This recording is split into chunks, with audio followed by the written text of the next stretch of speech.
Hi everyone, my name is Jules and I share simple orchid care tips to help your plants stay healthy and blooming.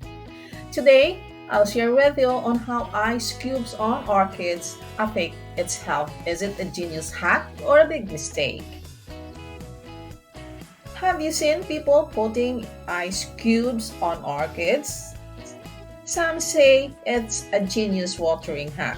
Others warn it's a disaster waiting to happen. So stay tuned because we're uncovering the truth. Is this viral trick really helping orchids or slowly killing them? Let's find out. First, where did this idea come from? Ice cube watering became popular because it's simple.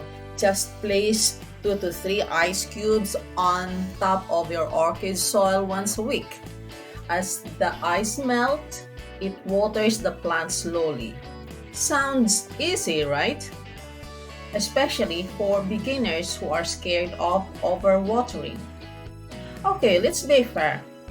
There are few reasons people love this trick. It controls the amount of water so you're less likely to drown your orchid. The slow melting mimics a gentle drip which orchids naturally like. And it is convenient because there's no measuring cups needed. But here's the problem. Orchids are tropical plants. They are not used to ice-cold water. In nature, they grow in warm, humid environments, not in snow. So using ice cube can shock the roots with sudden cold temperature.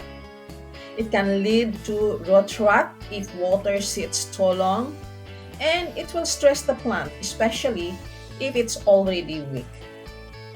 Interestingly, studies have shown that a healthy Phalaenopsis orchid can tolerate ice cubes without immediate damage.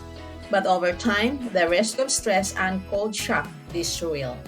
The truth, orchids survive this hack, but they don't thrive on it. So what's the best way? Instead of ice cubes, use room temperature water. Give your orchid a good soak once a week, letting water drain out completely. This mimics a natural rain shower. So, are ice cubes on orchids a genius hack or a big mistake? I'd say more of shortcut than a solution. If you love your orchids, give them what they really need: warmth, water, and good care. If this video helped you, give it a thumbs up. And don't forget to subscribe for more gardening tips and orchid care secrets. Again, this is Joel Share reminding you, happy roots, happy blooms. Care for your orchids and they'll care for your soul. From my garden to yours, may your days always bloom beautifully. Thanks for watching, thanks for your time, and God bless. Until next time.